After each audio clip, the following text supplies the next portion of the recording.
আমরা কাশিমপুর কারাগার থেকে আল্লামা সাইদি হুজুরের ছেলে সহ বড় বড় আলেম ওলামাদের সাথে কাশিমপুর আপনার ঢাকা কোর্ট থেকে কাশিমপুর জেলে আসতেছি, তখন দেখলাম কয়েকটা যুবক মিলা কি জানি একটা লাল একটা বড়ি এরকম ধরাইতেছে আর লাফালাফি করতেছে। বললাম বাবার এই তোরা পুলিশের গাড়ির মধ্যে উঠে ওই সব ধরা, সেটা কি রে বাবা? কই হুজুর নাম ঠিকই বলছেন, ওইটাই। বললাম কি কোনে হয়েছে যেটা বললেন? কি বললাম? কই বাবা বাবা। তুই এইটা এখানে কোথায় পাইলি? কই হুজুর আপনারা বুঝবেন না, আমাদের সব জায়গা ম্যানেজ করা। আল্লাহর প্রিয় বান্দারা, সব জায়গায় যেহেতু খারাপ লোকেরা বসে আছে, এজন্য ভালো আইন তৈরি হয় না, আইন করলেও প্রয়োগ হয় না। এজন্য ভালো ভালো মানুষরা যতক্ষণ পর্যন্ত আপনার নেতৃত্বে না আসবে, সমাজ রাষ্ট্রের ভালো ভালো গুরুত্বপূর্ণ জায়গায় যতক্ষণ ভালো মানুষরা না আসবে, ততক্ষণ জেলখানাতে তুলেও ছেলে মেয়েকে মাদক মুক্ত করতে পারবেন না। কথা বলেন ঠিক কিনা? নামাজের সময় হলে যদি রাষ্ট্রীয় আইন থাকতো, এসপি সাহেবের ইমামতিতে সকল কর্মকর্তা কর্মচারী পুলিশ যারা সেখানে ডিউটিতে থাকে সবাই মিলে জামাতে নামাজ আদায় করতে হবে, এমন আইন থাকলে পুলিশেরা ঘুষ খাওয়ার চিন্তা করতে পারতো?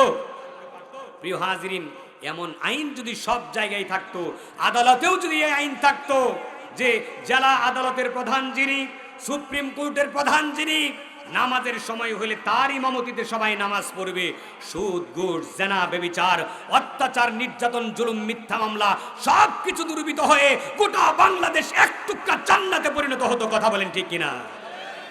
কিন্তু ওইসব করব না, আমরা খালি বলবো হুজুর আপনি খালি ওয়াজ করেন, হুজুর আপনি ওয়াজ করতে করতে শহীদ হয়ে যান, আমরা কিন্তু আর পরিবর্তন হব না। অবস্থা তাই হয়েছে না? কোরআনুল কারীমে আল্লাহ রাব্বুল আমিন শাফায়াতের ব্যাপারে কি বলেছেন তা কোরআন থেকে জেনে নিন। নবী কিয়ামতের দিন আপনার জন্য শাফায়াত করবে, আমার জন্য শাফায়াত করবে। কোরআনুল কারীমে আল্লাহ রাব্বুল আমিন বলেন, মান যাল্লাযী ইয়াশফাউ ইনদাহু ইল্লা বিইজনি। এমন সাহস কার আছে, এমন ক্ষমতা কার আছে, আল্লাহর অনুমতি ছাড়াই আল্লাহর দরবারে কারো ব্যাপারে সুপারিশ করে? এমন কার সাহস আছে আল্লাহর সামনে দাঁড়িয়ে কারো ব্যাপারে সুপারিশ করবে আল্লাহর অনুমতি ছাড়াই? এমনকি আসমানের সমস্ত ফেরেশতারা, আল্লাহর এই মহাজগতে যত ফেরেশতা আল্লাহ রাব্বুল আমিন সৃষ্টি করেছেন, সেই ফেরেশতারাও হাশরের ময়দানে দাঁড়াবে। ফেরেশতাদের কি কোনো গুনাহ আছে? বলেন, কোনো গুনাহ করেছে ফেরেশতারা? সেই ফেরেশতারা যেহেতু গুনাহ করে নাই, তাহলে হাশরের ময়দানে তারা দাঁড়িয়ে মনে হয় আনন্দ ফুর্তি উল্লাস করতে থাকবে নাকি? আল্লাহর প্রিয় বান্দারা, হাশরের ময়দানে ফেরেশতাদের কোনো জবাবদিহি করা লাগবে না, ফেরেশতাদের কোনো হিসাব হবে না, ফেরেশতাদের কোনো বিচার হবে না। তারপরেও হাশরের ময়দানে ফেরেশতাদের অবস্থা কি হবে শুনুন কোরআন থেকে। আল্লাহ পাক বলেন, ইয়াউমা ইয়াকুমুর রূহু ওয়াল মালাইকাতু সাফফান লা ইয়াতাকাল্লামুনা ইল্লা মান আযিনা লাহুর রাহমানু ওয়া ক্বালা সাওয়াবা। আল্লাহ পাক বলেন সেদিন, সেই বিচারের দিনে, আল্লাহর আদালত যেদিন কায়েম হয়ে যাবে, সেই বিচারের দিনে আল্লাহর যে শ্রেষ্ঠ ফেরেশতা আছে, যার নাম আমরা জানি জিবরাইল আলাইহিস সালাম, কোরআন তাকে রূহ বলেছে, রূহ এবং সমস্ত ফেরেশতারা আল্লাহর আদালতে দাঁড়িয়ে যাবে। আল্লাহ পাক বলেন ফেরেশতারা কাতার বন্দী হয়ে দাঁড়াবে, আল্লাহর অনুমতি ব্যতীত আল্লাহর সামনে একটা টু শব্দ করতে তারা সাহস পাবে না। বলি আল্লাহু আকবার। ফেরেশতাদের কোনো পাপ নাই, ফেরেশতাদের কোনো অপরাধ নাই, ফেরেশতাদের আমলনামায় কোনো গুনাহ নাই, গুস্তাখি নাই। সেই ফেরেশতারা আল্লাহর আদালতে জড়সড় হয়ে কাতার বন্দী হয়ে দাঁড়াবে, আল্লাহর অনুমতি ছাড়া একটা টু শব্দ তারা করতে পারবে না। আমরা যারা মানুষ, আমলনামা ভর্তি যাদের অপরাধ, এত পাপ নিয়ে হাশরের ময়দানে দাঁড়াবো, কোন আশায় বসে আছি? আমাদের রাসূল আমাদের জন্য শাফায়াত করে আমাদেরকে জান্নাতে নিয়ে যাবেন। আল্লাহ রাব্বুল আমিন কোরআন নাজিল করলেন, নবীজিকে বললেন, কুল মা কুনতু বিদআম মিনার রুসুলি ওয়া মা আদরি মা ইউফআলু বি ওয়ালা বিকুম। নবী আপনি আপনার আহলে আওলাদকে ডেকে বলে দেন, আমি কোনো নতুন রসুল নই, আমার আগেও অনেক রসুল দুনিয়ায় এসেছেন, তারা বিদায় হয়ে গেছেন। আমি জানি না কাল কিয়ামতের কঠিন বিচারের দিনে আল্লাহ রাব্বুল আলামিন আমার সঙ্গে কেমন আচরণ করবেন, আর আমি এও জানি না আল্লাহ রাব্বুল আলামিন তোমাদের সঙ্গে কেমন আচরণ করবে। আল্লাহর বান্দারা, আল্লাহর নবী তার জামাতাকে ডাকলেন, হযরত আলীকে ডাকলেন, নিজের মেয়ে ফাতেমাকে ডাকলেন, আর নিজের নাতিদেরকে ডাকলেন, নিজের চাচাকে ডাকলেন, ডেকে বললেন, ও আমার চাচা আব্বাস, ও আমার মেয়ে ফাতেমা, ও আমার জামাতা আলী, ও আমার নাতি হাসান হুসাইন, এইমাত্র জিবরাইল এসেছিলেন, আমাকে বলে গেলেন, হে নবী আপনি আপনার আহলে আওলাদকে বলে দেন কিয়ামতের কঠিন ময়দানে আপনার সঙ্গে আল্লাহ কেমন আচরণ করবেন সেটাও আপনি জানেন না, আর আপনার সঙ্গী সাথীদের সঙ্গে কেমন আচরণ আল্লাহ করবেন তাও আপনি জানেন না। বলি আল্লাহু আকবার। আমি আপনাদেরকে যা শোনাইলাম তা হলো কোরআনের আয়াত। কোরআনের মধ্যে কোনো ভুল ভ্রান্তি আছে? বিভ্রান্তিকর কোনো কথা আছে? এই প্রসঙ্গে তো আপনারা অনেক কথা শুনেছেন। পৃথিবীতে একটাই মাত্র কিতাব, যেই কিতাবের মধ্যে ভুল নাই, সন্দেহ নাই। আপনারা প্রশ্ন করতে পারেন, হুজুর এই পৃথিবীতে কিতাব তো আরো এসেছিল, তাওরাত, জাবুর, ইনজিল সহ 100-100 উপরে আল্লাহর পক্ষ থেকে কিতাব এবং সহিফা নাজিল হয়েছে। সেই সমস্ত কিতাবগুলিও তো আল্লাহর বাণী, ওগুলির মধ্যে কি তাহলে সন্দেহ আছে? ওগুলির মধ্যে তাহলে কি ভুল আছে? এটা আমরা আজকে প্রশ্ন করতে পারি। আল্লাহর প্রিয় বান্দারা, এই প্রশ্নের সংক্ষিপ্ত জবাব হচ্ছে ওই কিতাবগুলি আল্লাহর পক্ষ থেকে এসেছিল, তার মধ্যেও কোনো ভুল ছিল না। কিন্তু ওই কিতাবগুলি নবীদের বিদায় হওয়ার পরে তার উম্মতেরা ওই কিতাবের মধ্যে কলম চালিয়ে, কেচি চালিয়ে, যার যার ইচ্ছা মতো কাটা ছাটা করে, ইচ্ছা মতো কথা সেখানে সংযোজন করে আল্লাহর বাণীগুলিকে সন্দেহযুক্ত করে ফেলেছে। এরপরে আল্লাহ রাব্বুল আমিন কোরআন নাজিল করলেন, সমস্ত কিতাবকে আল্লাহ রাব্বুল আমিন রহিত করে দিলেন। আল্লাহ বললেন ওই সমস্ত কিতাবের উপরে ঈমান আনবে, কিন্তু ওই কিতাবগুলি পড়ে তোমাদের বিধান গ্রহণ করার সুযোগ নাই। আল্লাহ পাক বললেন, আমি সর্বশেষ তোমাদের কাছে যে কিতাব নাজিল করলাম, জালিকাল কিতাবু লা রাইবা ফি, there is no doubt in it, that is the book, there is no doubt in it. এটা হচ্ছে সেই কিতাব যার মধ্যে কোনো সন্দেহ নাই। সেই সন্দেহ মুক্ত কিতাব থেকে আপনাদের সামনে আলোচনা করছি। একটু আগে যে আয়াতখানা বললাম, যে আল্লাহ তাআলা বললেন, হে নবী আপনি বলে দেন যে আমি রাসূলুল্লাহও জানি না আল্লাহ তাআলা আমার সঙ্গে কেমন আচরণ করবেন, আর আমি এটাও জানি না হে আমার পরিবারের লোকেরা তোমাদের সঙ্গে আল্লাহ তাআলা কেমন আচরণ করবেন। বলি আল্লাহু আকবার। আপনি তো বসে আছেন হাশরের ময়দানে, আপনি নবীর উম্মত হিসেবে, বিশ্ব নবীর উম্মত হিসেবে আপনি শাফায়াত নেবেন, নবী আপনার জন্য শাফায়াত করবেন। শাফায়াত অবশ্যই আল্লাহর নবী করবেন, তবে শাফায়াত কাদের জন্য করবেন তা বোঝার আগে আরেকটা কঠিন আয়াত শুনে নেন। আল্লাহ রাব্বুল আলামিনের রাসূল এই দুনিয়ায় থাকতেই তার উম্মতের বিরুদ্ধে আল্লাহর আদালতে একটা মামলা দায়ের করে গিয়েছেন। ওই মামলা হাশরের কঠিন বিচারের দিনে আল্লাহর আদালতে সেই মামলার বিচার হবে। রাসূল একটা মামলা করেছেন আল্লাহর আদালতে, সেই মামলাটা আপনারা শুনবেন। আল্লাহর নবী আল্লাহর আদালতে মামলা করলেন। সূরা ফুরকান রব্বুল আমিন বলেন, ওয়াকালার রাসূলু ইয়া রাব্বি ইন্না কওমি ইত্তাখাযু হাযাল কুরআনা মাহজুরা। আমার নবী, আপনার নবী, বিশ্ব নবী এই কোরআনের আয়াত মানুষের কাছে পৌঁছে দেওয়ার জন্য, কোরআনের দাওয়াত মানুষের কাছে পৌঁছে দেওয়ার জন্য তিনি রাত দিন পরিশ্রম করলেন, বাড়িঘর ছাড়লেন, জায়গা জমি সব ছেড়ে দিলেন, আত্মীয় স্বজনের কাছেও বঞ্চিত হলেন। বিশ্বনবী চলে গেলেন তায়েফ শহরে, সেখানেও তিনি নির্যাতিত হলেন। চরমভাবে নবীকে নির্যাতন করা হলো, যেই কোরআনের জন্য, যে ইসলামের জন্য। সেই ইসলামটা আপনি জানলেন না, পড়লেন না, সেই কোরআনটাকে ধরলেন না, ছুঁয়েও দেখলেন না। কোরআনের জন্য কোনো প্রেম ভালোবাসা আপনি দুনিয়ায় দেখালেন না। আমার নবী, আপনার নবী আল্লাহর আদালতে মামলা করে দিলেন, আয় আল্লাহ তাআলা, আমার যে উম্মতেরা আমার এই বুকের ধন কোরআনুল কারীম, যেই কোরআনের জন্য আমার এত রক্ত ঝরলো, দান দান মুবারক শহীদ হলো, লোহার হেলমেট ভেঙে গিয়া ওহুদের ময়দানে আমার কপালের মধ্যে তীর ঢুকে পড়লো, আর আমি রক্তাক্ত হয়ে জমিনের মধ্যে বেহুশ হয়ে পড়ে গেলাম। সেই কোরআন খানা আমার যে উম্মতেরা পড়লো না, ধরলো না, মানলো না, বুঝলো না, আমার সে উম্মতের ব্যাপারে আল্লাহ তোমার দরবারে মামলা করলাম। আই রব্বুল আলামিন, এই যে আমার উম্মতেরা ইত্তাখাযু হাযাল কুরআনা মাহজুরা, আল্লাহ গো, এই যে আমার উম্মতেরা যারা তোমার পাঠানো এই কোরআনুল কারীমকে অবহেলার পাত্র বানিয়েছিল।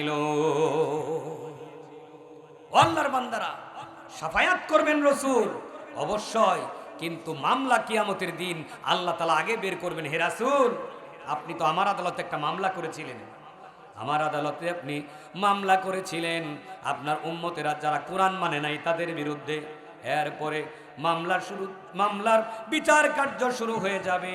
নবীজি বলেছেন, আল কোরআনু হুজ্জাতুল লাকা আও আলাইকা, কোরআন সেখানে দাঁড়ায় যাবে আল্লাহর আদালতে, কোরআন দাঁড়িয়ে কথা বলা শুরু করবে। নবীজি বলেছেন, কোরআন হয় তোমার পক্ষে দাঁড়িয়ে তোমার পক্ষে আল্লাহর আদালতে সাক্ষ্য দান করবে, অথবা কোরআনুল কারীম তোমার বিরুদ্ধে আদালতে সাক্ষ্য দিবে। অবস্থাটা তখন কি হবে? আল্লাহর বান্দারা কোরআন শুনে, কোরআনের দাওয়াত শুনে আসতে চায় না, কোরআন শুনতে ভালো লাগে না, কোরআনের ইজ্জত সম্মান বুঝতে পারি না। বুঝতে পারবো যখন মালাকুল মউত আমাদের মাথার কাছে চলে আসবে। প্রিয় হাজিরিন, আমি কোরআনুল হাকিম থেকে যে আয়াতে কারিমা আপনাদের সামনে, দুটি আয়াত আপনাদের সামনে তেলাওয়াত করে আলোচনা শুরু করেছিলাম, সেই আয়াতের আলোকে সংক্ষিপ্ত কিছু কথা বলতে চাই। আমি যে আয়াতে কারিমা তেলাওয়াত করেছি সেটা হচ্ছে সূরাতুল মুলকের প্রথম দুটি আয়াত। এই সূরায়ে মুলক আমরা সবাই মোটামুটি জানি, কথা বলেন ঠিক কিনা? হয় আমি নিজে পড়তে পারি, না হয় আমার মসজিদের ইমাম সাহেব এই সূরা দিয়ে নামাজ পড়ান, অথবা আমাদের বাড়ির মুরব্বীরা সকাল সন্ধ্যায় এই সূরা তেলাওয়াত করেন, কথা বলেন ঠিক কিনা? অবশ্য আজকের যুবক যুবতীরা কোরআন তেলাওয়াত করে না, কারণ তাদের কাছে স্মার্টফোন আছে, তাদের কাছে আইফোন আছে। সেই আইফোনে সকালে বিকালে কবিতার নানান গান বাজনা শুনে ড্যান্স দেখে তাদের মাথা এমনি আওলায় গেছে, তাদের আর সকাল সন্ধ্যায় কোরআন তেলাওয়াতের কোনো সময় নাই, কথা বলেন ঠিক কিনা? আল্লাহর প্রিয় বান্দারা, রব্বুল আলামিন কোরআনুল কারীমে বলেছেন, তাবারাকাল্লাযী বিয়াদিহিল মুলকু ওয়া হুয়া আলা কুল্লি শাইইন কাদির। বরকতময় সেই সত্তা, মহান সেই আল্লাহ, যিনি মহাবিশ্বের সকল ক্ষমতার মালিক। বিয়াদিহিল মুলক, তার হাতে পুরো রাজত্ব, বিশাল বিশ্ব সাম্রাজ্যের মালিকানা তার হাতে। তাবারাকাল্লাযী বিয়াদিহিল মুলকু ওয়া হুয়া আলা কুল্লি শাইইন কাদির। বরকতময় সেই আল্লাহ, সেই সত্তা, গোটা বিশ্ব ব্যবস্থাপনা, পুরো রাজত্ব যার হাতে নিবদ্ধ, আর তিনি সব কিছুর উপরে ক্ষমতাবান, বলি সুবহানাল্লাহ। আল্লাহর প্রিয় বান্দারা, এই মহাজগতে যত ক্ষমতা আমরা দেখতে পাই, আসলে ক্ষমতার মালিক কে? না, আমেরিকার ক্ষমতার মালিক হচ্ছে আমেরিকার প্রেসিডেন্ট, সিঙ্গাপুরের ক্ষমতার মালিক সিঙ্গাপুরের প্রেসিডেন্ট, ভারতের সকল ক্ষমতার মালিক হচ্ছে ভারতের প্রধানমন্ত্রী, তাই না? আর বাংলাদেশের সকল ক্ষমতার মালিক হচ্ছে জনগণ, তাই না? সকল ক্ষমতার মালিক কে? আল্লাহর প্রিয় বান্দারা, ডোনাল্ড ট্রাম্প, নরেন্দ্র মোদী, আর সেই বিশ্বের বড় বড় সম্রাটেরা, বড় বড় রাজারা, আর বাংলাদেশের জনগণ যারা নিজেদেরকে দাবি করে ক্ষমতার মালিক, ক্ষমতার মসনদে তারাই উঠায়, তারাই বসায়। আল্লাহ রাব্বুল আমিন এই অসার ধারণার প্রতিবাদ করে বলেছেন, হে তামাম বিশ্বের মানুষেরা, তোমরা ক্ষমতার মালিক হবে তো দূরের কথা, তোমার হায়াত কতটুকুন, কয় সেকেন্ড দুনিয়ায় বাঁচবে, এটাও দুনিয়ার কেউ জানে না, কথা বলেন ঠিক কিনা? যেই প্রেসিডেন্টকে আমরা সবচেয়ে শক্তিশালী মনে করি, ওই প্রেসিডেন্ট নিজেও জানে না এই দুনিয়ায় আগামী 1 সেকেন্ড পরে এক ঢোক পানি গিলবার কোনো ক্ষমতা অধিকার তার আছে কিনা। জানে কি? আমাদের বাংলাদেশের যারা বড় বড় দায়িত্বে আছে, ক্ষমতায় আছে, ওনারা কি জানেন যে আগামী 1 মিনিট পরে তারা এক ঢোক পানি গিলতে পারবে? এই গ্যারান্টি কারো আছে? আল্লাহর প্রিয় বান্দারা, কারো কোনো গ্যারান্টি নাই, কারো হাতে কোনো ক্ষমতা নাই। যা কিছু আমরা দেখতে পাই এটি একটি ছলনা, এটি একটি ধোঁকা। যত ক্ষমতা আমরা দেখতে পাই সকল ক্ষমতা নিমিষেই আল্লাহ রাব্বুল আমিন শেষ করে দিতে পারেন। ফেরাউনের মতো এত বড় প্রতাপশালী বাদশারে আল্লাহ রাব্বুল আমিন সাগরে ডুবিয়ে চুবিয়ে মেরেছেন। আর নমরুদের মতো বিরাট বড় রাজাকে আল্লাহ রাব্বুল আমিন ভাঙা ডানা ভাঙা পায়ের মশা দিয়া দুনিয়া থেকে বিদায় করেছেন। কথা বলেন ঠিক কিনা? রব্বুল আমিন তাই আমাদেরকে স্মরণ করে দিয়েছেন। আল্লাহ পাক বলেন, কুলিল্লাহুম্মা মালিকাল মুলকি তুতিল মুলকা মান তাশাউ ওয়া তানজিউল মুলকা মিম্মান তাশাউ ওয়া তুইজ্জু মান তাশাউ ওয়া তুযিল্লু মান তাশাউ বিয়াদিকাল খায়র ইন্নাকা আলা কুল্লি শাইইন কাদির। রব্বুল আলামিন বলেন, হে নবী আপনি বলে দেন, আপনি ঘোষণা করুন, আয় আল্লাহ তাআলা ইচ্ছা হলে তুমি কাউকে ক্ষমতায় বসাও, কাউকে তুমি ক্ষমতা দান করো। ইচ্ছা হলে ক্ষমতার মসনদ থেকে কানে ধরে টেনে নামিয়ে তামাম দুনিয়ার সব চাইতে লাঞ্ছিত অপরাধী তুমি বানায় দাও। কথা বলেন ঠিক কিনা? আল্লাহ পাক বলেন, হে নবী আপনি বলে দেন, ওয়া তুইজ্জু মান তাশাউ ওয়া তুযিল্লু মান তাশাউ। নবী আপনি বলুন, আয় আল্লাহ তাআলা ইজ্জত দেওয়ার মালিক আপনি। কাউকে ইজ্জত সম্মান দিয়ে, পথের ভিখারিকে ইজ্জত দিয়ে সম্মান দিয়ে সমাজের মধ্যে দেশের মধ্যে সবচেয়ে সম্ভ্রান্ত বানিয়ে দেওয়ার মালিক আপনি। একজন ভিক্ষুকের ছেলেকে ডাক্তার বানায়া, ইঞ্জিনিয়ার বানায়া, বিরাট বড় নেতা বানায়া সমাজের মানুষের মধ্যে সবচাইতে সম্মানিত করে দেওয়ার ক্ষমতা যিনি রাখেন তিনি কেবল আল্লাহ। কথা বলেন ঠিক কিনা? আল্লাহর প্রিয় বান্দারা, এরপর রব্বুল আলামিন বলেন, ওয়া তুযিল্লু মান তাশা। ইচ্ছা হলে জিল্লতি দিয়া সমস্ত সম্মান কেড়ে নিয়া আল্লাহ রব্বুল আলামিন তাকে ধুলাই ধূসরিত করে দেন। সকল ক্ষমতার মালিক কে? এরপরেও কিন্তু আমরা ক্ষমতা দেখাই, আরে মি আমারে চিনো, আমার পোলায় অমুক তমুক, আমি এত টাকার মালিক, আমার এত বড় দামি বাড়ি আছে, গাড়ি আছে। মিয়া ঢাকা শহরে যে রাস্তায় গিয়ে আমার কথা জিজ্ঞেস করবা লোকেরা এক নামে আমারে চিনে, আর আমার খবর তো জানো না। আমার সামনে পিছনে যেই পরিমাণ লোক ঘোরাফেরা করে তুমি জানলে তো এখানেই বেহুশ হয়ে পড়ে যাইতা। এরকম কথাও মানুষ বলে। কথা বলেন ঠিক কিনা? আল্লাহ পাক বলেন, ক্ষমতা তুমি দেখাইতে চাও, ক্ষমতা দেখানোর জন্য আমি রব্বুল আমিন কিছু সময় তোমাকে দিয়েছি। ঘুড়ি আকাশে উড়িয়ে দিয়ে ঘুড়ির মালিক যেমন নাটাইয়ের সুতা ছেড়ে দিয়ে ঘুড়িরে বলে যতক্ষণ মনে চাই ঘুরতে থাক, যখন আমার মনে চাবে নাটাই ধরে টান দিব, আবার আমার কাছে আসতে হবে। মুক্ত বাতাসে বেশিক্ষণ ঘোরাফেরা করার স্বাধীনতা তোরে দেই নাই। কথা বলেন ঠিক কিনা? আল্লাহর প্রিয় বান্দারা, রব্বুল আলামিন তাই বলেছেন, লিনানজুরাকুম কাইফা তা'মালুন। তোমাদের রশিটা একটু ঢিল দিয়েছি, ঢিল দিয়ে আমি দেখতে চাই তোমরা এই জগতে কি করো, তোমাদের আমলটা কেমন। আল্লাহর বান্দারা, আল্লাহ তাআলা বিশাল ক্ষমতার মালিক। সেই আল্লাহকে আজকে আমরা চিনি না, যার কারণে ঠান্ডা পড়লেই, এমনিও যারা মোটামুটি নামাজ কালাম পড়ে ঠান্ডা পড়লে আর মসজিদে পাওয়া যায় না। যারা মুখে মুখে ইমানের দাবি করে ইসলামের প্রয়োজন হলে ডাকলে তাদেরকে পাওয়া যায় না, কারণ তারা আল্লাহকে শুধু নাম জেনেছে, আল্লাহর পরিচয় তারা জানে নাই। আল্লাহর পরিচয় যদি জানতো তাহলে আল্লাহর ইবাদত করার জন্য তারা মশগুল হয়ে যেত। আল্লাহর পরিচয়টা কি একটু আলোচনা করি, চলুন। আল্লাহর পরিচয় হচ্ছে, আল্লাহর প্রিয় বান্দারা, রব্বুল আমিন মহাজগৎ সৃষ্টি করেছেন, বিরাট ক্ষমতার মালিক তিনি। আপনার শরীরের উপরে আল্লাহ কি ক্ষমতা দিয়েছেন আপনি যদি একটু চিন্তা করে দেখেন, আপনি মুহূর্তের মধ্যেই মুগ্ধ না হয়ে পারবেন না। আপনি মনে করেন আপনার জীবনের মালিক আপনি, আপনার শরীরের মালিক আপনি।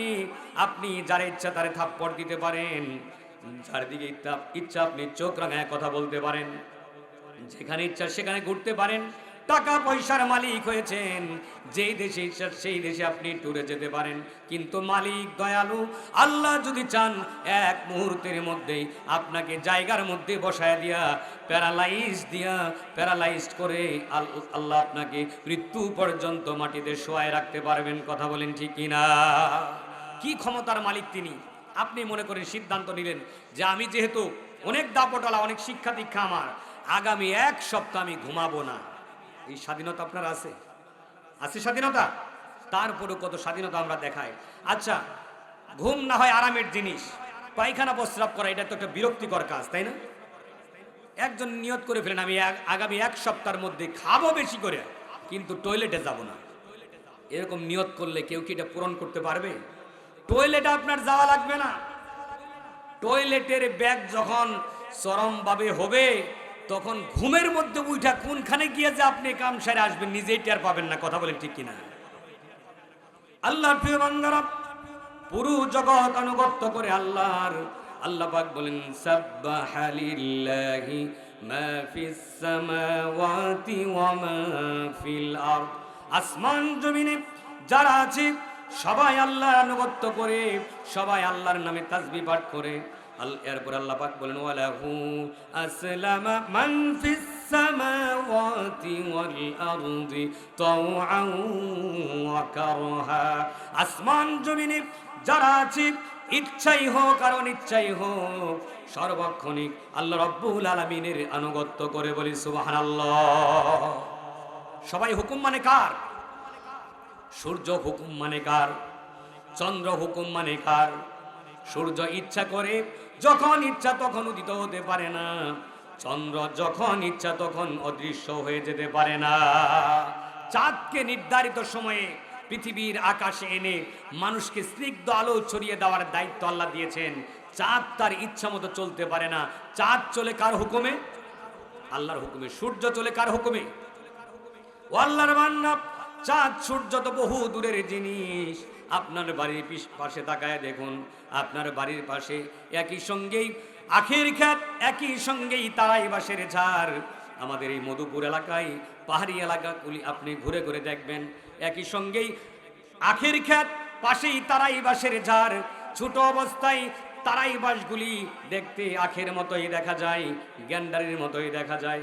আল্লাহর বান্দারা, তারাই বাঁশের যার থেকে আপনি একটা তারাই বাঁশ কেটে নেবেন, আখের ক্ষেত থেকে একটা আখ কেটে নেবেন, দুটির মজা কি একই রকম নাকি?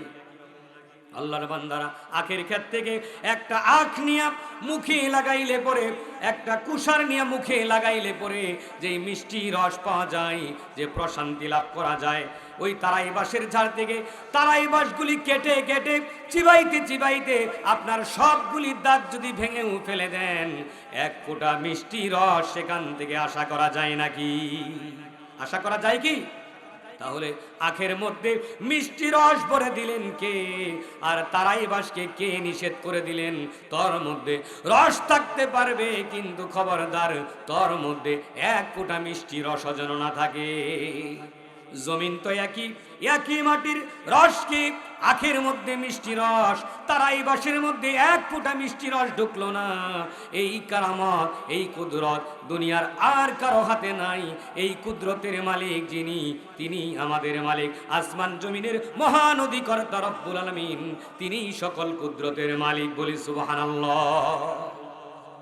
আল্লাহর বান্দারা, শীতের দিনে খেজুর গাছের মাথা কাটলে পরে যেই মিষ্টি রস পাওয়া যায়, রসনা তৃপ্ত হয়, আমাদের রসনা তৃপ্ত হয় মিষ্টি খেজুরের রস দিয়ে। আবার খেজুরের গুড় বানাই, এত দামি গুড়, এত মজার গুড়, সেই খেজুরের রস দিয়ে আমরা বানাই। একই সঙ্গে খেজুর গাছ দাঁড়িয়ে আছে, একই সঙ্গে এই সুপারির গাছগুলি দাঁড়িয়ে আছে। সুপারির গাছের মাথা কাটতে কাটতে যদি আপনি 3 মাইল নিচেও চলে যান, খেজুর গাছের মাথা কাটলে পরে যেই ধরনের মিষ্টি রস পাওয়া যায়, ওই সুপারি গাছ কাটতে কাটতে ওরে যদি শহীদ করে ফেলেন, ওর কল্লা কেটে যদি ওর গোড়া পর্যন্ত অস্তিত্ব শেষ করে দেন, এক ফোঁটা মিষ্টি রস কোনোদিন পাওয়ার আশা আছে নাকি? কে বলে দিলেন খেজুর গাছকে তোর রসগুলি মিষ্টি হবে। কে বলে দিলেন সুপারি গাছকে তোর রসের মধ্যে কোনো মিষ্টতা থাকবে না? কে বলে দিলেন? জোরে বলেন, কে বললেন? আল্লাহর বান্দারা, সবাই তো হুকুম মানে আল্লাহর। নদী হুকুম মানে কার? সাগর হুকুম মানে কার? বাতাস হুকুম মানে কার? সবাই তো হুকুম মানে আল্লাহর। কেবলই মানুষ, এই ছোট্ট মানুষ, যার পায়খানা প্রস্রাব করার স্বাধীনতাও যার নিজের নাই, পায়খানা প্রস্রাবটা কন্ট্রোল করার ক্ষমতাও যার নাই, এই চুনুপুটি একটা মানুষ একটু পেট খারাপ হয়ে গেলেই সভাপতিগিরি বাদ দেয়। কথা বলেন ঠিক কিনা? একটু মাথা ব্যথা হলেই এমপিগিরি বাদ দিয়ে হসপিটালে ভর্তি হয়ে যায়। কথা বলেন ঠিক কিনা? একটু যদি হাত পায়ে ব্যথা শুরু হয় তাহলেই সেদিন আর দরবার সালিশে যায় না। এই একটা দুর্বল মানুষ। আল্লাহ রাব্বুল আলামিন এই দুনিয়ায় যত সৃষ্টি বানিয়েছেন সবাইকে আল্লাহ রাব্বুল আলামিন মানুষের চেয়ে শক্তিশালী করেছেন। আল্লাহ রাব্বুল আলামিন একটা বল্লা বানিয়েছেন, ওই ক্যাপসুলের মতো দেখা যায় এই বল্লাগুলি। 100 বল্লা এনে যদি এই মাহফিলের মধ্যে ছেড়ে দেওয়া হয়, শতখানিক ভীমরুল এনে যদি ছেড়ে দেওয়া হয়, আর এই ভীমরুলগুলি যদি আমাদের নাক মুখের সামনে দিয়া ঘুরতে থাকে, এই মাহফিলে বক্তা শ্রোতা সভাপতি 5 মিনিট পরে কেউ রে খুঁজে পাওয়া যাবে নাকি? খুঁজে পাওয়া যাবে? একটা ভীমরুলের কাছে, বল্লার কাছে মানুষের অসহায়। আর বড় বড় সাপ যদি 4 কোনায় 4টে ছেড়ে দেওয়া হয়, ব্যাঙ আর লাফাবে কত জোরে, মানুষের লাফানি দেখে ব্যাঙেরাও হাসতে শুরু করবে। কথা বলেন ঠিক কিনা? আল্লাহর প্রিয় বান্দারা, এই তো আমাদের এই ক্ষমতা। ছোট্ট একটা ছাগল ছানা আজকেই যে জন্ম নিয়েছে, ছাগল ছানা জন্ম নিবি এই চিন্তায় আপনি বারবার পাহারা দিতেন আপনার গোয়াল ঘরে, কিন্তু রাতের বেলায় শীতের রাত্রে আপনি ঘুমিয়েছেন, কখন ছাগল বাচ্চা প্রসব করছে আপনি জানেন না। সকাল 10টার সময় ছাগল বের করতে গিয়ে দেখলেন ওই মাতৃ ছাগলের দুধ পান করতেছে একটা বাচ্চা ছাগল। একটা নয়, দুইটা নয়, 3টা বাচ্চা ছাগল তিরিং বিরিং নাচতেছে, মায়ের দুধ পান করতেছে। ও আল্লাহর বান্দারা, আপনারা জবাব দিন, কোন সেই সত্তা, কোন সেই দাত্রী, কোন সেই সেবক, কোন সেই সেবিকা ওদেরকে আদর যত্ন করে ডেলিভারির সব কাজ সম্পন্ন করে দিয়ে মায়ের দুধ কোন জায়গায় আছে সেটা খুঁজে বের করে দিয়া তাদের দুধ পান করায়া তাদের সুন্দর জীবনের ব্যবস্থা করে দিল? দুনিয়ার কোনো মানুষ তাদেরকে সহযোগিতা করেছে নাকি? কে করেছেন? ও আল্লাহর বান্দারা, একটা বাছুর হয়েছে, সেই বাছুরের খবর তো আরো সুন্দর। আল্লাহর বান্দারা, সামান্য একটা মুরগির বাচ্চা, আজকেই ডিম ফুটে মুরগির বাচ্চা বের হয়েছে। এই মুরগির বাচ্চাটারে খাবার দেওয়ার জন্য আপনার কোনো সহযোগিতা লাগে না। মুরগি কি জানি সিগন্যাল দেয়, বাচ্চা সেইভাবে খাবারগুলি সংগ্রহ করে নেয়। এমন সময় বাজ পাখি আকাশ দিয়ে উড়ে আসছে, বাজ পাখির ছায়া দেখা মাত্র মা কি যেন একটা সিগন্যাল দিয়ে দিল। এখন আপনি মুরগির মালিক, আপনি সারা বাড়ি তন্ন তন্ন করে খুঁজেও একটা মুরগির বাচ্চার আর কোনো চিহ্ন খুঁজে পাবেন না। কথা বলেন ঠিক কিনা? ওই মুরগির বাচ্চাকে আত্মরক্ষার এই প্রশিক্ষণ কে দিয়ে দিলেন? কে বুঝাইয়া দিলেন? চিল আসলে পরে, বাজ পাখি আসলে পরে তোরে ছু মেরে নিয়ে যাবে, আমি একটা ইশারা দেওয়ার সঙ্গে সঙ্গে আর দেরি করবি না, যত গভীরে লুকানো যায় সেই জায়গায় তুই লুকিয়ে যাবি। ও আল্লাহর বান্দারা, এবার আপনার নিজের দিকে একটু তাকায় দেখুন। আল্লাহ পাক বলেন, ওয়া খুলিকাল ইনসানু দাঈফা, মানুষকে আমি অত্যন্ত দুর্বল করে বানিয়েছি। আপনি যখন জন্ম নিলেন আপনার পোশাকের কোনো খবর নাই, কি গায়ে দিবেন, কি পরবেন, কোন বিছানায় শোয়ানো হবে কিছুই আপনি জানেন না, কি খাবার দিবেন তারও কোনো খবর নাই, কোথায় আপনার খাবার তাও আপনি জানেন না। ট্যা ট্যা করে কান্না করা ছাড়া কোনো ভাষা আপনার জানা ছিল না। কথা বলেন ঠিক কিনা? আল্লাহ পাক বলেন, তুমি মানুষ, তোমারে আমি এত দুর্বল করে বানিয়েছি, নিজের জীবনের দিকে খেয়াল রাখার মতো কোনো বুদ্ধি তোমার ছিল না। একটু আগেই যে মুরগির বাচ্চাটার কথা শুনলেন, বাজ পাখি আসলে পরে একটা সিগন্যাল শুনে সে কোথায় যে লুকিয়ে যায় মালিকে খুঁজে পায় না। এবার ছোট্ট বাচ্চার সামনে আপনি দেখবেন একটা হিংস্র জন্তু এসেছে, সাপ এসে ফনা তুলে দাঁড়িয়েছে, সাপ ফনা তুলে মুখ এরকম নড়াচড়া করে, আর আপনি আমি ছোটবেলায় সেই সাপ দেখলে তারে ধরতে যেতাম। কথা বলেন ঠিক কিনা? মা দূর থেকে চিৎকার করে বাচ্চাকে ডাক দেয়, ওরে খোকন সোনা, ওটা ভয়ঙ্কর সাপ। ওর কাছে যাবে না, সবল মেরে তোমারে শেষ করে দিবে। বাসারে আমি নেমে আসতেছি, তোমারে ধরে এখনই কুলে নিব, খবরদার খবরদার সাপের সামনে যাও না। যতই মা চিল্লায়া বলে ধরেছে, শেষ পর্যন্ত খাবেই না। মায়ে বলে, ভাইয়ে বলে, বোনে বলে, বউ বলে, তারপরেও সে খাবে না। এরপরে রাগ করে সবার জোরাজুরি দেখে মেজাজটা খারাপ করে একেবারে গাছের আগায় গিয়ে উঠছে। গাছের আগায় যখন উঠছে, উঠে তার যখন গভীর রাত হয়ে গেছে, সবাই শেষ পর্যন্ত চিন্তা করলো, ঠিক আছে তুই গাছের আগায় বসে থাক, সকাল হোক তারপরে আবার অনুরোধ করব, কারণ এখন আমাদের তো একটু ঘুমাইতে হবে। সবাই ঘুমাইতে গেছে। গভীর রাত্রে ডাকাত এসেছে। ডাকাত এসে হঠাৎ করে একটা কুকা শব্দ শুনেছে। গাছের দিকে তাকায় দেখে মানুষের মতো কিছু একটা খসখস করে, কে রে তুই? ডাকাতের শব্দ শুনে এবার সেই গাছে ওঠা পাগলটা ভয় পেয়ে গেছে। এখন সেই পাগল বলতেছে, না আমি এমনি গাছে উঠে আসি। বলছে, না না, গাছে তুই যে উঠে আসিস এর একটা কারণ আছে। হঠাৎ করে তাকায় দেখে যে একটা মাচার উপরে কিছু খাবার দাবার দেখা যায়। বলছে, ও বুঝতে পেরেছি, খাবারের মধ্যে বিষ মিশিয়ে তুই আমাদেরকে মারার আয়োজন করেছিস। শেষ পর্যন্ত ডাকাতেরা পিটাইয়া গাছ থেকে নামায়া পিটাইতে পিটাইতে প্লেটের ভাত সবগুলি খাওয়ায়া তারপরে সারে। তখন সে সকালে উঠে সবারে বলে যে এবার বুঝতে পারছি আল্লাহ কেমনে মানুষের খাওয়ায়, আমি না খাইতে চাইলেও আল্লাহ জোর করে খাওয়ায়। কথা বলেন ঠিক কিনা? কাজেই দুনিয়ায় কারো কোনো স্বাধীনতা নাই, সকল ক্ষমতার মালিক কে? আল্লাহ। দুনিয়ায় স্বাধীনতা নাই, আখিরাতে বুঝি আমাদের খুব স্বাধীনতা থাকবে না? আখিরাতে একেবারে স্বাধীনতা থাকবে আমাদের। কেন? এই দুনিয়ায় যাদের সম্মান বেশি, মর্যাদা বেশি, চেয়ার যাদের উন্নত, যেমন আজকে এই যে স্টেজের মধ্যে দেখবেন কারো কারো বড় বড় চেয়ার দেওয়া হয়েছে।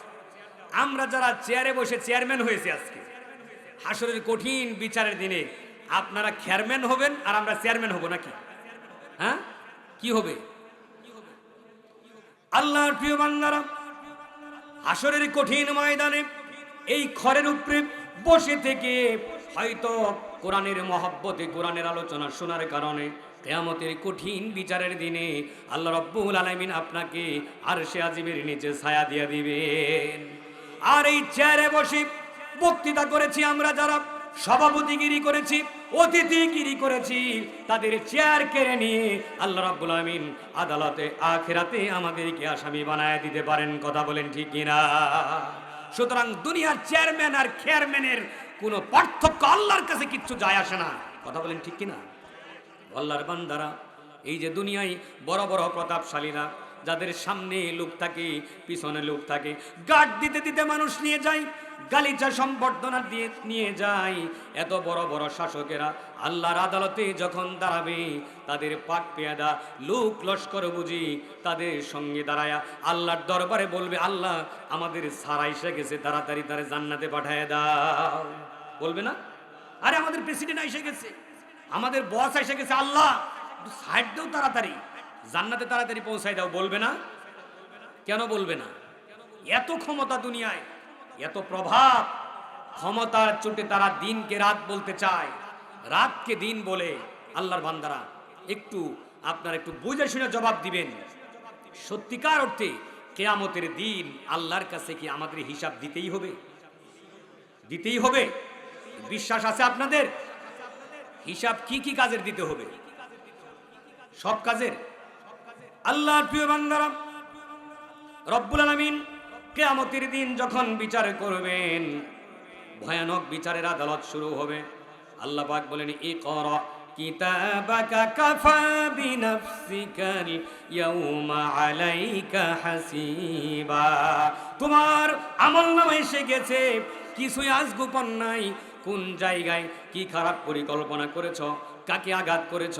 দুনিয়ায় হয়তো খুনিকে খুঁজে পাওয়া যায় নাই, আল্লাহর আদালতে ভিডিও সহ খুনিরে উপস্থিত করা হবে, সব কিছুই ধরা পড়বে। আল্লাহ পাক বলবেন, দুনিয়ায় তোমার টাকার হিসাব করার জন্য তো তুমি সেক্রেটারি রেখেছিলে, দুনিয়ায় তোমার পক্ষে কথা বলার জন্য তুমি আইনজীবী নিয়োগ করেছিলে। আজ এই আদালতে তোমার কোনো আইনজীবী লাগবে না, সেক্রেটারি লাগবে না, তোমার আমলনামা ইকরা কিতাবাকা, তোমার আমলনামা নিজেই পড়ার, নিজের রেকর্ডগুলি তুমি নিজেই পড়ো। কাফা বিনাফসিকাল ইয়াউমা আলাইকা হাসিবা, তোমার হিসাবগুলি পড়ার জন্য তুমি আজকে জান্নাতি না জাহান্নামী কারো ডিক্লার লাগবে না, নিজেই বুঝতে পারবে, তোমার আমলনামাই বলে দিবে তুমি জান্নাতি না জাহান্নামী। হিসাব হবে চুলচেরা। আল্লাহর বান্দারা, আমল নামা যখন সামনে হাজির করা হবে, পাক পেয়াদা তো দূরের কথা, সেক্রেটারি দূরের কথা, ব্যারিস্টার তো দূরের কথা, দলের নেতা কর্মী তো দূরের কথা, আমল নামা দেখি সবাই যার যার আমল নামা নিয়ে পেরেশান হয়ে যাবে। আমল নামা দেখে মানুষ মাথাটা নিচু করে ফেলবে। আমল নামা দেখে গুনাহগারেরা অবস্থা এমন হয়ে যাবে কারো সঙ্গে কথা বলবে না, এমনকি আমল নামা নিজ হাত দিয়া নিতেও সে সাহস পাবে না। কিন্তু যাদের আমল নামা ডান হাতে দেওয়া হবে তাদের কথা আল্লাহ রাব্বুল আমিন সূরাতুল হাক্কাতে আগে বলেছেন। ডান হাতে যারা আমল নামা পাবে তাদের কথাটা একটু শুনে নেন। ডান হাতে যাদের আমল নামা দেওয়া হবে, ওয়া আম্মা মান উতিয়া কিতাবাহু বিয়ামিনিহি ফায়াকুলু হা উমুকরাউ কিতাবিয়া, ডান হাতে যাদের আমল নামা এসে যাবে আনন্দে আটখানা হয়ে হাসরের ময়দান জুড়ে ঘুরবে আর বলবে, ওই যে আপনার আগের দিনে ঘুরদৌড় দেখেছেন, ঘুরদৌড়ে যারা প্রাইজ পেয়ে যায় ওই প্রাইজটাকে হাতে নিয়ে আবার ঘোড়ার উপরে চড়ে পুরো মেলার মাঠ জুড়ে দৌড়াইতো আর সবাইকে দেখাইতো, এই যে দেখো আমার পুরস্কার, আমি যে কঠিন পরিশ্রম করে আমি আর আমার ঘোড়া মিলে আজকে যে পুরস্কার পেয়েছি, এই যে দেখো দামি পুরস্কার আমার হাতে তুলে দেওয়া হয়েছে। কথা বলেন ঠিক কিনা?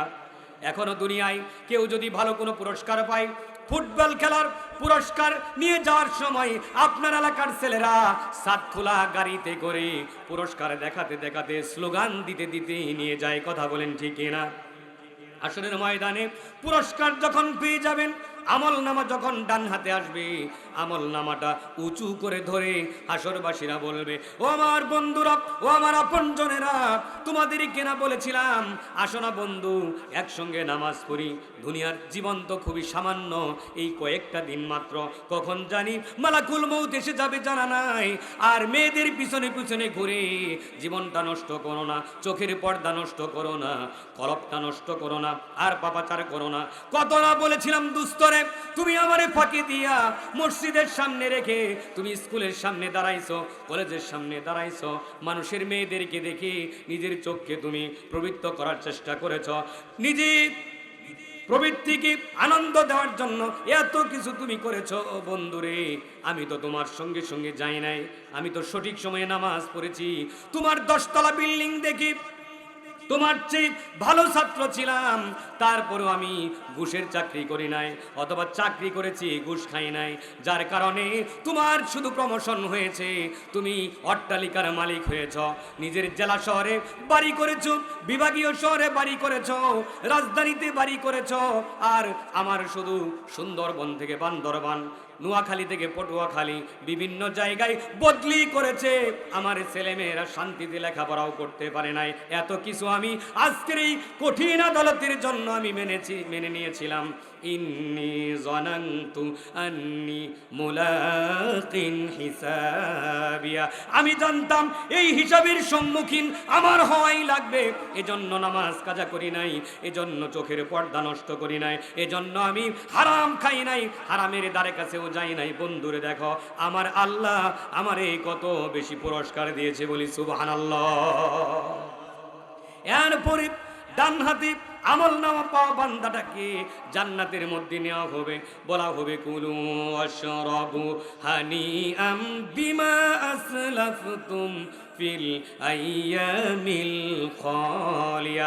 বান্দারে, দুনিয়ায় না তুমি শুকনা মুখে থেকেছো, তোমার ভাই তো অনেক টাকার মালিক ছিল, হালাল হারাম কোনো কিছু বাছ বিচার করতো না, বড় বড় ইলিশ মাছ আনতো, বোয়াল মাছ আনতো, খাসির মাংস আনতো, তোমার বাড়িতে তো এসব জুটতো না, তুমি না কম কম খেয়ে শুকরিয়া আদায় করতে, তোমার ছেলেদের কেউ ধৈর্যশীল বানিয়েছ, মেয়েদের কেউ সবুর করা শিখিয়েছ।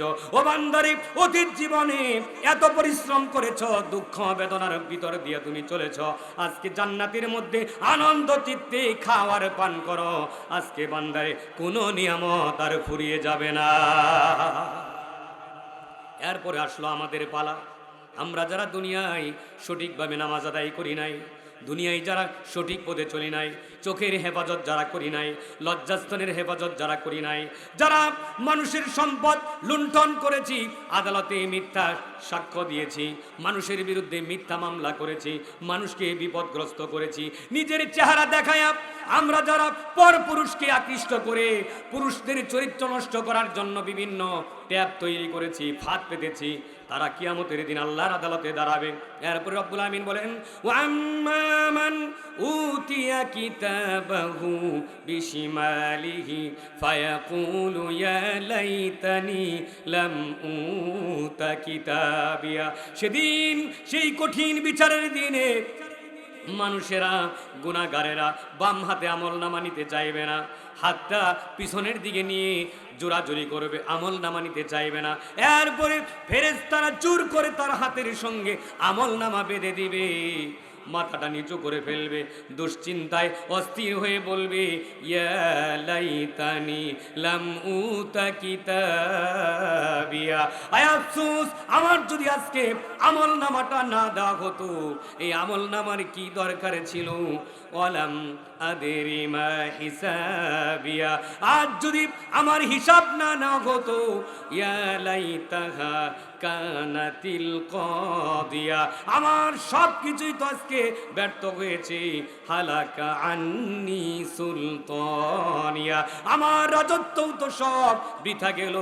এর চেয়ে আমি যদি দুনিয়ায় চেয়ারম্যান না হইতাম, এমপি যদি না হইতাম, মন্ত্রী যদি না হইতাম, শিল্পপতি যদি না হইতাম, আমি যদি সামান্য একটা ভ্যান চালক হইতাম, আমি যদি মানুষের বাড়ির কাজের চাকর হইতাম, মসজিদের ঝাড়ুদার হইতাম, আমি যদি ড্রেন পরিষ্কার করার সুইপার হইতাম, আমল নামায় এত গুনাহ থাকতো না, এত জবাব দেওয়া লাগতো না।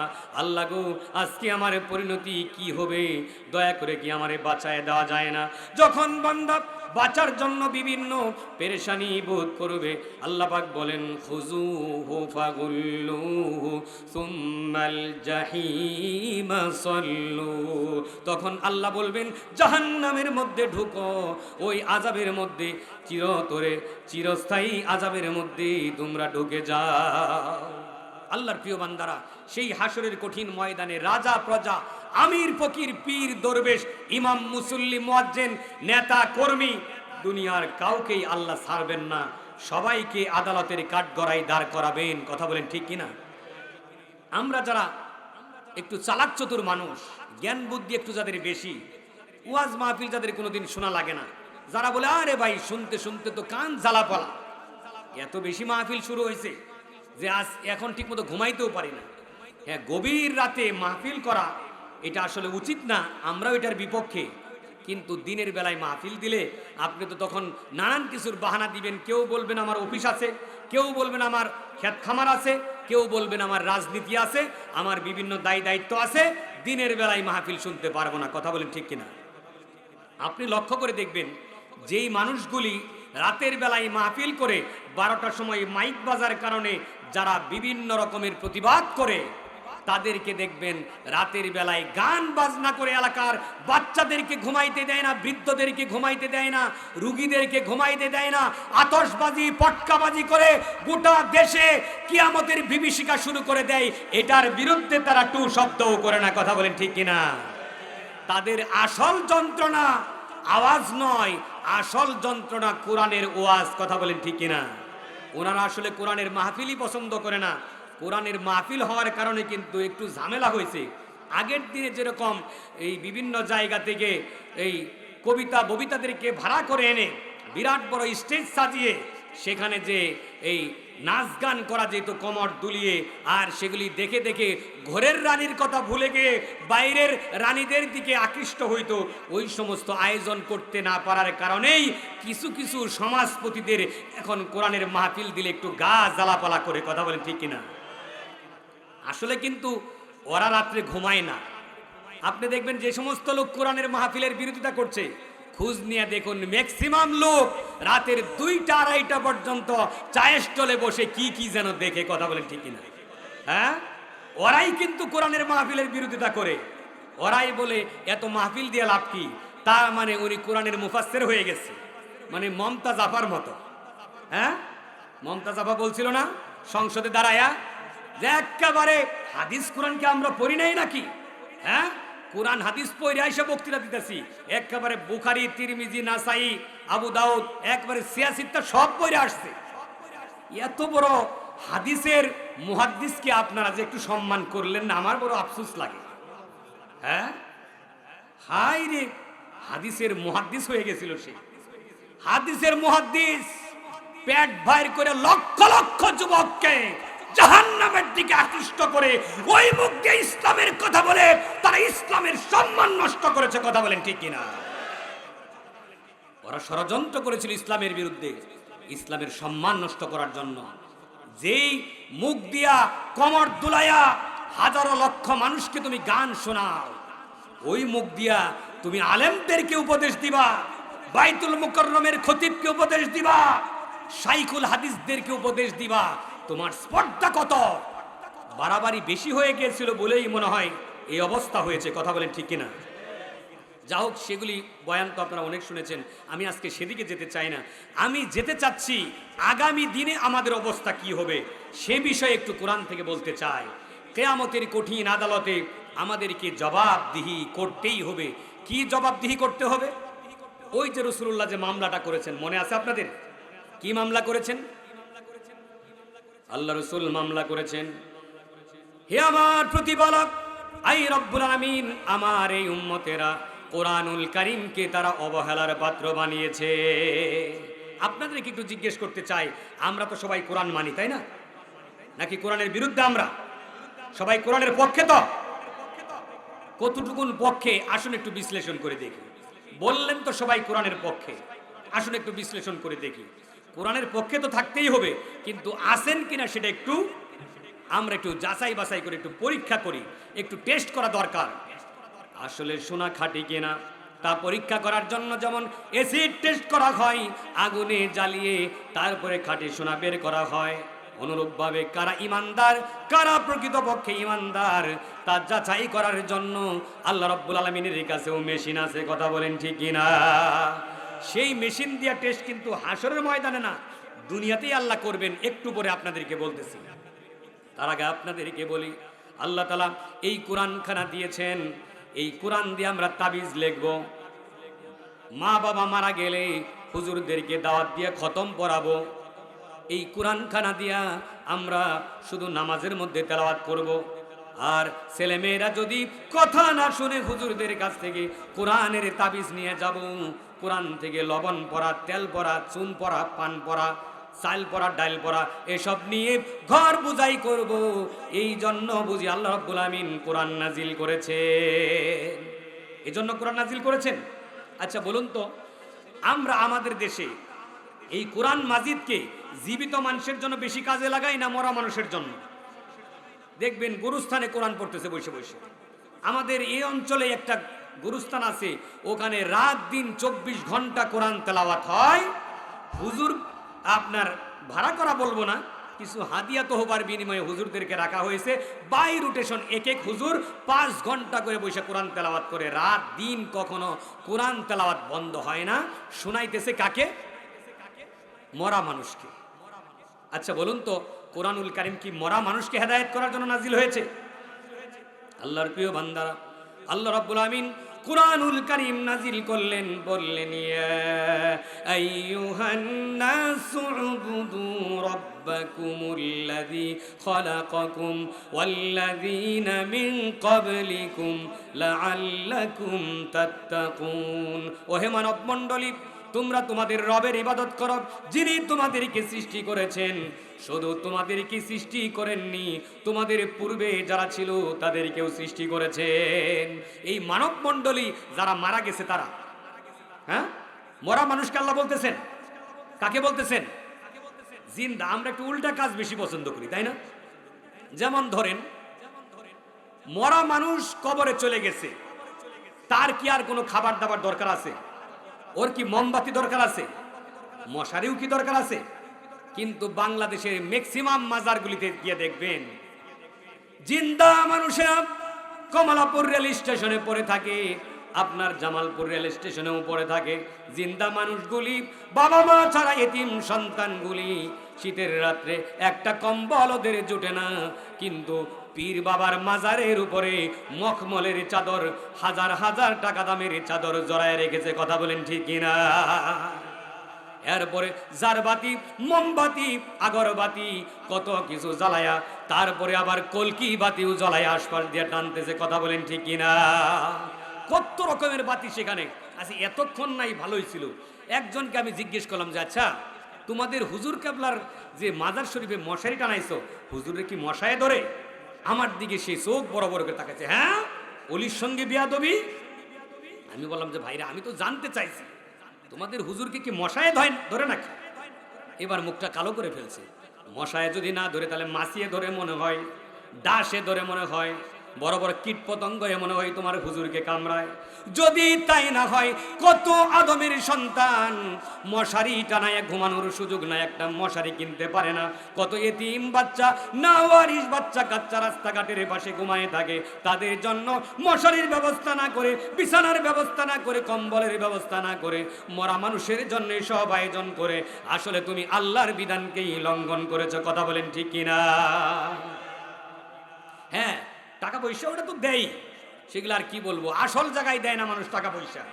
আপনি এই যে ঢাকা শহরে গোলাপসার মাজার আছে না একটা, গুলিস্তানে, সেই গোলাপসার মাজার আমি যখন ঢাকায় হাফিজি পড়ি তখন একদিন এসে দাঁড়ায় আমি অবাক হয়ে গেলাম যে আমাদের বাড়িতে আসা যাওয়ার টাকা নাই, আর এই গোলাপসার মাজারের ছিদ্রি দিয়া, রোডের ছিদ্রির ভিতর দিয়ে এই যে টাকা দিতেছে। আচ্ছা, ধনী ধনী মানুষরা দিতেছে, সে তাদের নয় ঘুষের টাকা, সুদের টাকা, মানুষের মাইরে খাওয়া টাকা, বিভিন্ন কিছু টাকা আছে, ওরা কিছু দেখ। কিন্তু রিক্সাওয়ালাও দেখি রিক্সাটা থামায়া, শরীরের ঘাম এখনো শুকায় নাই, সেই রিক্সাওয়ালা ওই ছিদ্র দিয়ে টাকা ঢুকাই দিচ্ছে। আমি আশ্চর্য হয়ে গেলাম, কেন টাকা দিল? এক রিক্সাওয়ালা জিজ্ঞেস করলাম যে বাবা, আপনি টাকা দিলেন যে? কয় যে হুজুর, আমার তো বাচ্চা কাচ্চা হয় না, এই মাজারে আমি প্রত্যেক দিন 10 টাকা করে দেই, হুজুর কেবলা যেন আল্লাহর কাছ থেকে একটা সন্তান আমার আইনে দেয়। আচ্ছা বলুন তো, হুজুর কেবলারে সারা দিন বললে হুজুর কেবলা আল্লাহর কাছ থেকে কি সন্তান এনে দিতে পারবে? সন্তান দেওয়ার মালিক কে? আল্লাহ রাব্বুল আলামিন কোরআনুল কারীমে বলেছেন, ইয়াখলুকু মা ইয়াশাউ ইনাসাও ওয়া ইয়াহাবু লিমান ইয়াশাউ যুকুর। সন্তান দেওয়ার মালিক আল্লাহ। কাউরে চাইলে আল্লাহ পুত্র সন্তান, কাউরে চাইলে কন্যা সন্তান, কাউরে চাইলে পুত্র কন্যা মিলেই দেয়। কিন্তু ওয়াজআলু মান ইয়াশাউ আকিমা, আল্লাহ চাইলে কাউকে আবার নিঃসন্তান বানায় রাখেন। ইন্নাহু আলিমুন কাদির, এখানেও ক্ষমতার মালিক হচ্ছেন আল্লাহ। ক্ষমতার মালিক কে? সব জায়গায় ক্ষমতার মালিক আল্লাহ, সব জায়গায় ক্ষমতার মালিক আল্লাহ। আল্লাহ ছাড়া ক্ষমতার মালিক আর কেউ নয়। ও আল্লাহর বান্দারা, এখানেও আমরা দুনিয়ার মানুষ ক্ষমতাগিরি দেখাইতে চাই। আমরা মনে করি ডাক্তার আমার সন্তান দিতে পারবে, পীর বাবা তসবিহ দিয়া সন্তান দিতে পারবে। আবার মানবতার চরম ঘৃণ্য ব্যাপার, মানব জাতির কলঙ্ক আজকে অনেকেই নিজের পেটে সন্তান ধারণ করলে পরে নিজের চেহারা নষ্ট হবে, সিনেমায় অভিনয় করতে পারবে না, মডেলিং করতে পারবে না, গানের অনুষ্ঠানে নাচতে পারবে না। এজন্য নিজের পেটে সন্তান ধারণ না করে মানব নামের কলঙ্ক জানোয়ার সেগুলি আরেকজনের পেটে সন্তান ধারণ করে সারোগেসি পদ্ধতিতে সন্তান নেই, পরিচয় দেয় এটা আমার সন্তান। কত নিকৃষ্ট জানোয়ার কলঙ্ক যে নিজের স্বামীর সন্তানের বীজ অন্য মহিলার পেট ভাড়া করে নিয়ে সেখানে সন্তান দেয়। আপনাদের কাছে মনে হবে হুজুর এরকম খারাপ একটা কথা আপনি বললেন। না না, এটা আজকের বাস্তবতা। ইন্ডিয়ার ম্যাক্সিমাম নায়িকা সারোগেসি পদ্ধতিতে সন্তান নিচ্ছে। বাংলাদেশেও এই রোগ, এই জীবাণু, এই ভাইরাস ঢুকে পড়েছে। এখন জেনা ব্যভিচারকে নরমালাইজ করে দেওয়া হয়েছে। সামনে আসতেছি সেই আলোচনায়। আমরা উল্টা কাজ বেশি পছন্দ করি। কথা বলেন ঠিক কিনা? যেমন আরেকটা উল্টা কাজের কথা বলি, দেখবেন থুনথুনে বুড়ি ঠিক মতো হাইটেই যাইতে পারে না। আমার সেই দাদিমা, উনি হাত মোজা পা মোজা একেবারে এমন বুরকা একটা গায়ে দিয়েছে, উনি কোন দেশে থাকে তার বুরকা দেখে চিনাও যাইতেছে না। কথা বলেন ঠিক কিনা? কিন্তু মায়ের বয়স একটু কম, তার বুরকা থাকলেও মুখটা খোলা, মোটামুটি সাজগুজ করেই বের হয়েছে, কিন্তু তার একটা মেয়ে আছে, বয়স তার 18, 19, 20, 22 বছর, ভরা যৌবন। সেই মেয়েটি টসটসে সুন্দরী মেয়ে, আটুসাটু পোশাক পরে নানান রকমের সাজগুজ করে ওই দাদির সাথে মায়ের সাথে চৌরাস্তার মোড়ে এসে দাঁড়ায়, লোকজনের সাথে গল্প করে, ফেসবুকে নানান কিছু দেখে মানুষের সামনে ঢিং ঢিং করে হাঁটে। তার পর্দার প্রয়োজন হয় না, কথা বলেন ঠিক কিনা? মানে যেটা ঢেকে রাখার জন্য, যেটা ঢেকে রাখা জরুরি, যাকে দেখলে পরে হাজারো যুবক ধোঁকায় পড়ে নিজের বাড়ির বউয়ের কথা ভুলে যাবে, ধোঁকায় পড়ে ওই মেয়েটিকে না পেলে আরেকটি সুন্দরী মেয়ের পিছনে ছুটতে থাকবে। সেই মেয়েটিকে সাজিয়ে গুজিয়ে আমি রাস্তা দিয়ে নিয়ে যাই, আর যে বুড়ি কবরে চলে গেছে এক পা, সেই বুড়িরে হাত মোজা পা মোজা ছাড়া রাস্তায় বের করি না, কথা বলেন ঠিক কিনা? এটাও আমাদের একটা উল্টা বুঝ। অথচ কোরআন বলেছে যেই সমস্ত নারীরা পৌরত্বে চলে গেছে, বয়স যাদের বেশি হয়ে গেছে, তাদের যদি দুনিয়াবি আকাঙ্ক্ষা না থাকে, তাহলে তারা মাথার কাপড় নামিয়ে রাখতে পারে। কোরআনের বক্তব্য, কোরআন বলছে যেই সমস্ত বুড়িরা দুনিয়ার কোনো খায়েশা তাদের নাই, দুনিয়ার কোনো লালসা তাদের মনে আর নাই, তারা মাথার কাপড় নামায়াও রাখতে পারে। কিন্তু যাদের বয়স সেই পর্যায়ে যায় নাই, যাদের বিয়ে শাদীর বয়স আছে, আল্লাহ রাব্বুল আমিন কোরআন নাজিল করে নবীজিকে জানায় দিলেন, হে নবী, কুল ইয়া আইয়ুহান নাবিয়্যু, হে নবী আপনি আপনার পরিবারের লোকদেরকে জানিয়ে দেন, আপনার নারীদেরকে জানিয়ে দেন, আপনার স্ত্রী কন্যাকে জানিয়ে দেন, আপনার মুমিনা নারীদেরকে জানিয়ে দেন, তারা যখন বাইরে বের হবে তারা যেন তাদের চাদরটাকে সামনের দিকে টেনে নেয়। ইউদিনিনা আলাইহিন্না মিন জালাবিবিহিন্না, তাদের জিলবাবটা, তাদের চাদরটা তারা যেন সামনের দিকে ঝুলিয়ে নেয়। হাদিস শরীফে বলা হয়েছে এমন ভাবে নারীরা তাদের চাদরটা সামনে ঝোলায় নিবে, তাদের মুখটা, তাদের বুকটা, গলাটা ঢেকে যাবে, একদম সম্পূর্ণ পর্দার সাথে তারা বাইরে বের হবে। আরো পরিষ্কার করে আল্লাহ বললেন, ওয়াকারনা ফি বুয়ুতিকুন্না ওয়ালা তাবাররাজনা তাবাররুজাল জাহিলিয়াতিল উলা, হে মুমিনা নারীরা, তোমরা অধিকাংশ সময় ঘরের ভিতরে অবস্থান করবে, বিনা প্রয়োজনে তোমরা বাইরে যাবে না।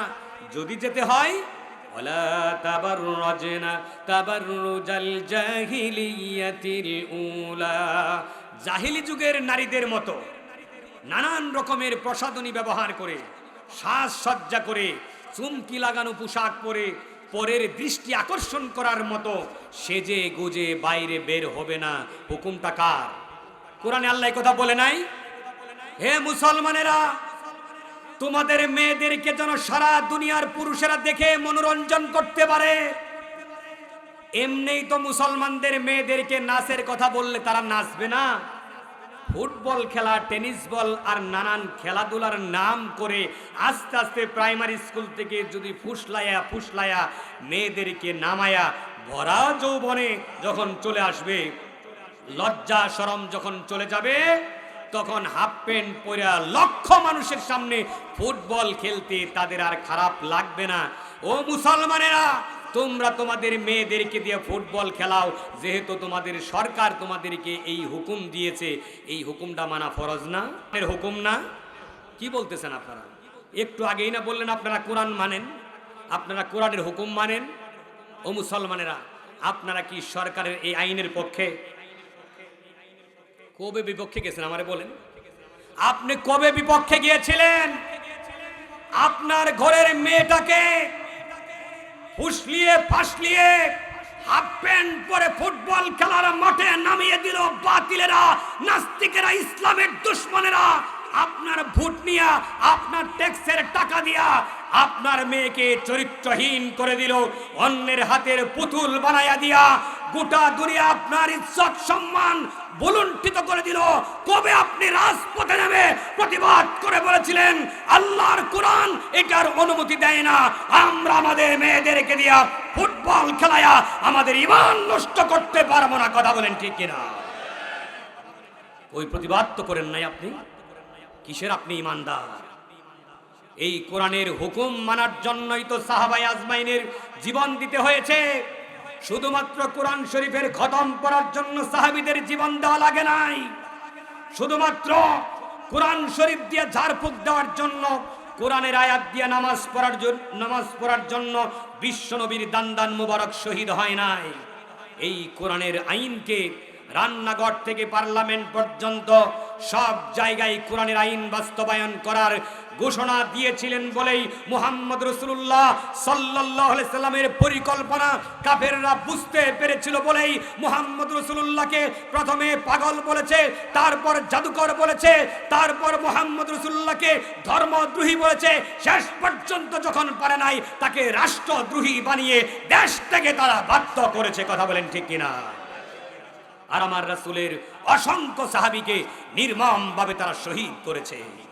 আল্লাহর বান্দারা, এখন যদি আপনাদের একটু বলি, কিয়ামতের ময়দানে যখন আল্লাহ আমাদেরকে হাজির করবেন, হাজির করে যখন আল্লাহ তাআলা বলবেন, বান্দারে তোদের যে বলেছিলাম নামাজ কায়েম করার জন্য, তোরা কি নামাজ কায়েম করেছিলি? আল্লাহর বান্দারা, আমাদের দেশের বড় বড় কিছু সমস্যা আছে, আমরা ছোট মনে করি। আমরা মনে করি হুজুরদের বয়ানে সবাই নামাজি হয়ে যাবে। না না, ইমাম সাহেবের বয়ানে মানুষ নামাজের দিকে ভালোবাসা সৃষ্টি হবে, কিন্তু যতক্ষণ পর্যন্ত সামাজিক আইন না হবে ততক্ষণ সব মানুষ নামাজ আদায় করবে না। আচ্ছা, এবার আপনাদেরকে একটু জিজ্ঞেস করি, আমাদের রাষ্ট্রটা কি মুসলমানের না হিন্দুদের না খ্রিস্টানদের না না বৌদ্ধদের? মুসলমানের রাষ্ট্র। তো মুসলমানের রাষ্ট্রে আইন চলবে কার? আল্লাহর বান্দারা, মুসলমানের রাষ্ট্রের আইন হবে প্রেসিডেন্ট নামাজি হবে, প্রধানমন্ত্রী নামাজি হবে, মন্ত্রী পরিষদে যারা থাকবে, সচিবালয়ে যারা থাকবে সবাই হবে নামাজি। তবে কিছু হিন্দু খ্রিস্টানও থাকতে পারে, ওদের তো আর জোর করে নামাজ পড়ানো লাগবে না, ওদের তো নামাজ জোর করে আমরা পড়াবো না। কিন্তু মুসলমান যারা ক্ষমতার মসনদে যারা বসবে তারা তো নামাজি হবেই, শুধু নিজেরাই নামাজ পড়বে, জনগণকে নামাজ পড়তে বলবে না। নাকি জনগণকেও বলবে? জনগণকে বাধ্য করবে। স্কুল, কলেজ, বিশ্ববিদ্যালয়, সেক্রেটারিয়েট, আদালত চত্বর সব জায়গায় নামাজের সময় হলে পরে আধা ঘন্টার জন্য বিরতি হবে। যেই বিরতি এখনো দেওয়া হয়, আমাদের মুসলমানেরা আদালতে বিরতি পেয়ে, পার্লামেন্টে বিরতি পেয়ে, সরকারি অফিসগুলিতে বিরতি পেয়ে কেউ ধরায় বেনসন, কেউ গুল্লিপ, কেউ আবার কলকি ধরায়। কথা বলেন ঠিক কিনা? অথচ বিরতি দেওয়ার কথা ছিল নামাজের জন্য। নামাজের সময় হয়ে যাওয়ার পরে পার্লামেন্টের দায়িত্বে যারা আছেন, স্পিকারের এই অনুমতি নাই, তিনি নামাজ না পড়ে পরবর্তী পার্লামেন্ট শুরু করবেন। সচিবালয়ে যারা থাকেন তাদের দায়িত্ব হচ্ছে সচিবালয়ের সকল কর্মকর্তা কর্মচারীদেরকে নিয়ে নামাজের সময় হলে যথা সময়ে নামাজ আদায় করবেন। আল্লাহর বান্দারা, এত সুদের বিরুদ্ধে ওয়াজ, এত ঘুষের বিরুদ্ধে ওয়াজ, এত গাঞ্জার কলকির বিরুদ্ধে ওয়াজ করতে করতে আমরা তো প্রায় শহীদ হওয়ার অবস্থা। তারপরেও কলকি কি কমছে? হ্যাঁ, যতই ওয়াজ করি 3 গুণে বেড়ে যায়। কথা বলেন ঠিক কিনা? যতই পর্দার ওয়াজ করি ততই পর্দা আরও ছুটে যায়। কথা বলেন ঠিক কিনা? কেন ছুটে? এর কারণ হলো আসল জায়গায় পরিবর্তন নাই, আসল জায়গায় সিদ্ধান্ত নেওয়া হয় নাই। আজকে যদি আমার পার্লামেন্ট সিদ্ধান্ত নেয়, কেউ যদি ঠিকমতো নামাজ না পড়ে, এলাকার মসজিদের ইমাম সাহেব সার্টিফিকেট না দিলে, A+ পাওয়ার পরেও সার্টিফিকেট জুটবে না, কোনো চাকরি পাবে না, আগামীকাল থেকে সমস্ত ছেলে মেয়ে নামাজি হয়ে যাবে। কথা বলেন ঠিক কিনা? এলাকার ইমাম সাহেবদেরকে যদি ম্যাজিস্ট্রেসি পাওয়ার দেওয়া হয়, আর কিছুই লাগবে না। ইমাম সাহেব শুধু মসজিদের থেকে বের হয়ে সঙ্গে 5টা যুবক নিয়ে এলাকা একটা রাউন্ড দিবে। কাউকে যদি গাঁজাখোর, ইয়াবাখোর কাউকে যদি খুঁজে পায়, ধরে এনে জেলখানায় জমা দিয়ে দিবে, আর কোনো আইন লাগবে না। কথা বলেন ঠিক কিনা? তবে সমস্যা জেলখানার মধ্যেও আছে। দেখে আসলাম ওখানে সন্ধ্যায় গাঞ্জা দেওয়া হয়। এরপরে আমরা কাশিমপুর কারাগার থেকে আল্লামা সাইদি হুজুরের ছেলে সহ বড় বড় আলেম ওলামাদের সাথে কাশিমপুর, আপনার ঢাকা কোর্ট থেকে কাশিমপুর জেলে আসতেছি, তখন দেখলাম কয়েকটা যুবক মিলা কি জানি একটা লাল একটা বড়ি এরকম ধরাইতেছে আর লাফালাফি করতেছে। বললাম, বাবার এই তোরা পুলিশের গাড়ির মধ্যে উঠে ওই সব ধরা, সেটা কি রে বাবা? কই হুজুর নাম ঠিকই বলছেন, ওইটাই। বললাম কি কোন হয়েছে যেটা বললেন? কি বললাম? কই বাবা বাবা। তুই এইটা এখানে কোথায় পাইলি? কয় হুজুর আপনারা বুঝবেন না, আমাদের সব জায়গা ম্যানেজ করা। আল্লাহর প্রিয় বান্দারা, সব জায়গায় যেহেতু খারাপ লোকেরা বসে আছে, এজন্য ভালো আইন তৈরি হয় না, আইন করলেও প্রয়োগ হয় না। এজন্য ভালো ভালো মানুষরা যতক্ষণ পর্যন্ত আপনার নেতৃত্বে না আসবে, সমাজ রাষ্ট্রের ভালো ভালো গুরুত্বপূর্ণ জায়গায় যতক্ষণ ভালো মানুষরা না আসবে, ততক্ষণ জেলখানাতে তুলেও ছেলে মেয়েকে মাদক মুক্ত করতে পারবেন না। কথা বলেন ঠিক কিনা? নামাজের সময় হলে যদি রাষ্ট্রীয় আইন থাকতো, এসপি সাহেবের ইমামতিতে সকল কর্মকর্তা কর্মচারী পুলিশ যারা সেখানে ডিউটিতে থাকে সবাই মিলে জামাতে নামাজ আদায় করতে হবে, এমন আইন থাকলে পুলিশেরা ঘুষ খাওয়ার চিন্তা করতে পারতো? প্রিয় হাজিরিন, এমন আইন যদি সব জায়গায় থাকতো, আদালতেও যদি এই আইন থাকতো যে জেলা আদালতের প্রধান যিনি, সুপ্রিম কোর্টের প্রধান যিনি, নামাজের সময় হলে তার ইমামতিতে সবাই নামাজ পড়বে, সুদ ঘুষ জেনা ব্যভিচার অত্যাচার নির্যাতন জুলুম মিথ্যা মামলা সবকিছু দুর্বৃত হয়ে গোটা বাংলাদেশ এক টুকরা জান্নাতে পরিণত হতো। কথা বলেন ঠিক কিনা? কিন্তু ওইসব করব না, আমরা খালি বলবো হুজুর আপনি খালি ওয়াজ করেন, হুজুর আপনি ওয়াজ করতে করতে শহীদ হয়ে যান, আমরা কিন্তু আর পরিবর্তন হব না। অবস্থা তাই হয়েছে না?